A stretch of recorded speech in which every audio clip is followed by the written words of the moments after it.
Welcome back to the channel. My name is Alok Singhal और आज हम बात करने वाले हैं CCS university 6 semester accounting for manager subject के द मोस्ट इम्पॉर्टेंट क्वेश्चन के बारे में।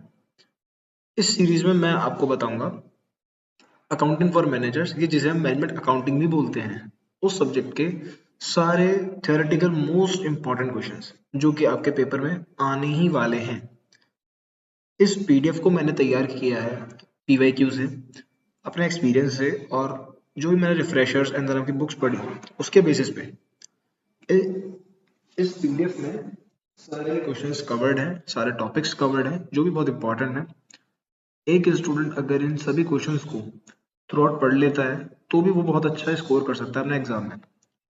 वैसे जो अकाउंटिंग फॉर मैनेजर सब्जेक्ट है ये प्रैक्टिकल सब्जेक्ट है, इसमें न्यूमेरिकल क्वेश्चंस आते हैं, बट इसके अंदर थ्योरेटिकल क्वेश्चंस भी जरूर आते हैं।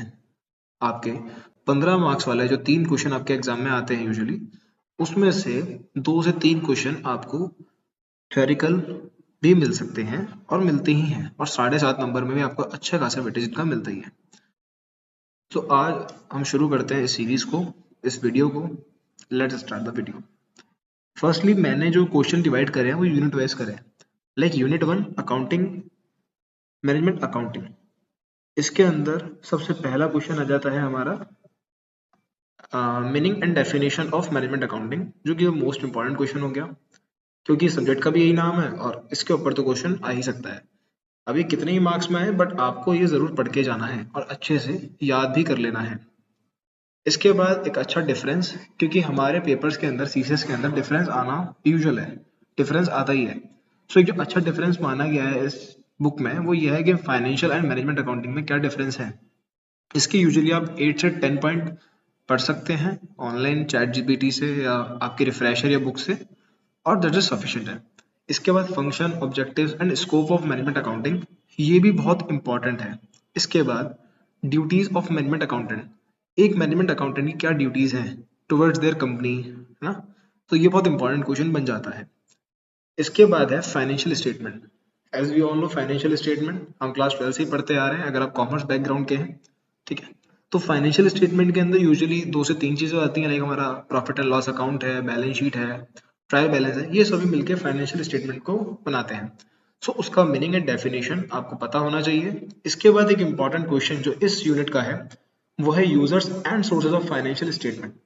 कई बार ये क्वेश्चन 15 नंबर के लिए भी पूछा गया है आपके एग्जाम में, users and sources of financial statement, ठीक है। इसके बाद हम बढ़ते हैं यूनिट 2 की तरफ। यूनिट 2 में जो किसका नाम मेनली जो है ratio analysis. Ratio analysis basically एक न्यूमेरिकल चैप्टर है हमारा, ठीक है। इसमें न्यूमेरिकल्स आते हैं बट कुछ क्वेश्चंस इसमें प्रैक्टिकल भी, और प्रैक्टिकल के साथ साथ थियोरेटिकल बन सकते हैं, जिसमें कि रेशियो एनालिसिस और उसके इंपॉर्टेंस, वो एक अच्छा क्वेश्चन है। कई बार ये 3 नंबर में और 7.5 नंबर में भी पूछ लिया जाता है। इसके बाद 3 नंबर और 7.5 नंबर के लिए एक इंपॉर्टेंट क्वेश्चन है definition with formula, current ratio, liquidity ratio and absolute ratio. ये पढ़ के जाना, आ जाता है एग्जाम में यूजुअली। इसके बाद fund flow statement, FFS, FFS CFS, that is cash flow statement. दोनों ही जो चैप्टर्स हैं ये न्यूमेरिकल हैं, यूजुअली न्यूमेरिकल क्वेश्चन इसमें आता ही आता है। कैश फ्लो स्टेटमेंट तो पक्का ही आता है और फंड फ्लो भी आता है आपका, ठीक है। लेकिन एक हमें न्यूमेरिकल के साथ साथ प्रैक्टिकल नॉलेज तो है ही, हमें क्वेश्चन सॉल्व करना आना चाहिए। क्वेश्चन सॉल्व करना आएगा बहुत बढ़िया रहता है, बट अगर हमें क्वेश्चन सॉल्व करना नहीं आता है, हम पे इतना टाइम नहीं बचा है, तो हम अपने थ्योरेटिकल पार्ट को स्ट्रॉन्ग कर सकते हैं। तो फंड फ्लो स्टेटमेंट के अंदर उसके मीनिंग, यूजेस एंड एडवांटेजेस पढ़ लीजिएगा। कैश फ्लो स्टेटमेंट के अंदर मीनिंग एंड लिमिटेशन, और एक अच्छा डिफरेंस की अगर मैं बात करूं तो cash flow statement and cash budget एक अच्छा डिफरेंस है। कई बार 7.5 नंबर में ये पूछ लिया जाता है और कई बार 3 नंबर में भी। 15 मार्क्स में आने के चांसेस थोड़े कम रहते हैं इसके, इसलिए मैंने इसे थोड़ा वेटेज कम दी है। इसके बाद unit 3 that is budget and budgeting.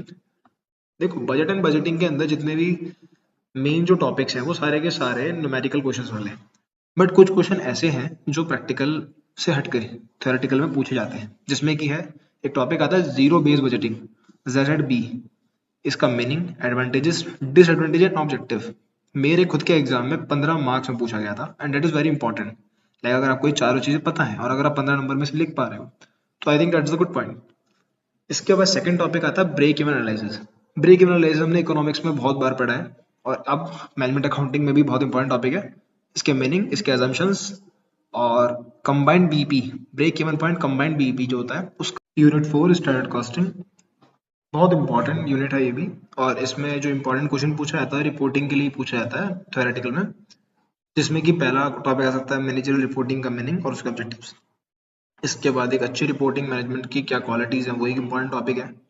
इसके बाद रिपोर्टिंग के कितने मेथड्स हो सकते हैं और एक अच्छी रिपोर्ट, एक मैनेजर अच्छी रिपोर्ट कैसे प्रिपेयर हो सकती है, ये इंपॉर्टेंट टॉपिक है। Types and kind of reporting, ये बहुत इंपॉर्टेंट है क्योंकि कुछ रिपोर्टिंग के भी काफ़ी सारे टाइप्स होते हैं। इसके बाद reporting to different level of management. हमारे जैसे कि किसी भी फॉर्म के अंदर, किसी भी ऑर्गेनाइजेशन के अंदर 3 लेवल्स होते हैं, top, middle and lower level. तो आपको किस लेवल पे क्या रिपोर्ट करना होता है ये इसमें बताया गया है। आई होप आप लोगों ने ध्यान से सुना होगा, ध्यान से देखा होगा। आप सब इनको ध्यान से देख सकते हैं, नोट डाउन करना चाहे तो नोट डाउन भी कर सकते हैं या स्क्रीनशॉट लेकर रख सकते हैं। सब इंपॉर्टेंट क्वेश्चंस हैं, ठीक है, और सब इंपॉर्टेंट टॉपिक है। और अगर आप कुछ भी नहीं करा है अभी अपने अकाउंटिंग मैनेजर्स के अंदर, तो आई होप आप इन क्वेश्चंस को रिवाइज करें, पढ़ें टॉपिक्स को और अपने